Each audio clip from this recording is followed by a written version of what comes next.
And this is pissing me off, man. What the hell? I think, in my opinion, NIO is making a big mistake.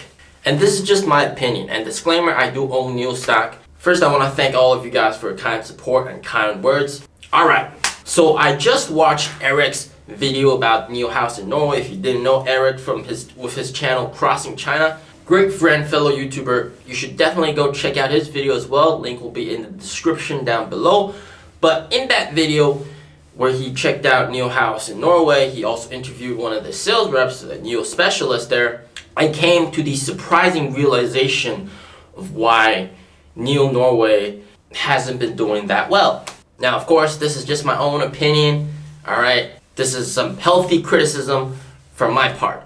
First of all, you guys gotta understand how NIO house in China works. First floor is showroom for cars. Second floor is NIO owner exclusive lounge area and resting area where you have the cafe and you got events, etc, etc. And this is a privilege in China only for NIO owners. So you gotta be a NIO owner to be able to scan the QR code to even access the second floor. Otherwise, you can't get in. Now, you guys have said that NIO houses are a huge waste of money and NIO houses aren't cheap. I mean, the NIO house in Dongfang Square in China, which is like literally just a few kilometers away from Tiananmen Square, costs 100 million RMB a year in rent.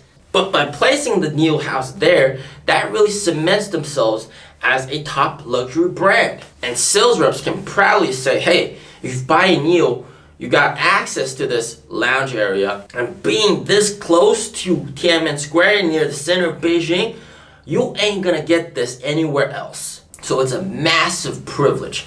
These NIO houses are massive privileges, and it's actually become a very important selling point for NIOs. The exclusivity, that's the most important word. Exclusivity. So in that sense, I feel like it's justified because NIO owners are so proud of these NIO houses. Their kids love it, their wives love it, they tell their friends about it, and to get access to it, you gotta buy a NIO as well. So in the end, the referral works. But after watching Eric's video and him interviewing the specialist, the NIO house in Norway isn't split. Meaning, even if you're not a NIO owner, you can still access all the benefits of the NIO house and use it as a lounge area, a resting area. All the perks that in China are only exclusive to NIO owners, but in Norway, it's available to the general public.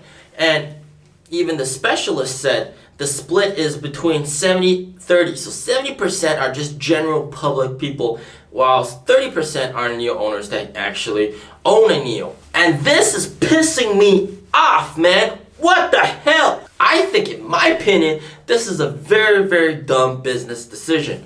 NIO has essentially turned the NIO house from a perk, exclusive NIO owners only, to a public library almost. You don't have to buy a NIO to rest at the NIO house. You can buy a Tesla, you can buy a Porsche Taycan, you can buy any car you want and still become a freeloader and access NIO's NIO house. And people have essentially treated it just like a library. Cool, there are a few cars on display, but I'm here to drink coffee. So instead of churning out revenue from selling vehicles, you know, a lot of people just go there to buy coffee and buy tea and buy bread, dessert and croissants. There's no longer a need to buy a NIO to access the NIO lounge area. I think, in my opinion, if this is their business decision, then the cost of the NIO house is totally not justified, man. You're wasting shareholders' money to turn it into a public library just for brand awareness. You know, my thinking, my solution would be like to do it like how they are doing it in China. The lounge area is exclusive to NIO owners. It's a perk. If you want to access it, it's NIO owners exclusive. But hey, since you're a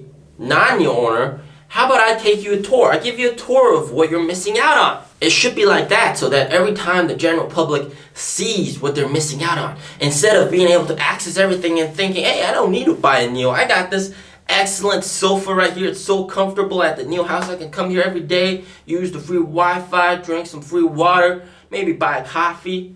Nice. Sure, a lot of people in Europe don't know about the brand NIO, but they should still make it so that it's NIO owner exclusive. Like how they do it here in China. Every person that wants to access the resting area of the NIO house, they need to be accompanied by a sales rep to introduce them of the whole thing, instead of just having freeloaders go there, take advantage of it, whilst costing shareholders heavy rent money. You see where I'm going? And in my opinion, this explains why NIO hasn't been selling that well in Norway, despite being there for almost a year now. The perks and exclusivity and privilege of accessing the NIO lounge area of a NIO house is owner exclusive. But these perks and privileges, and it's free. They're giving it away for free in Norway. That, in my opinion, definitely does not justify the cash burn. And I sincerely hope that NIO changes this with the other European countries that they launch in. Make the NIO house lounge area exclusive so that people have to buy the car, have to at least subscribe to the car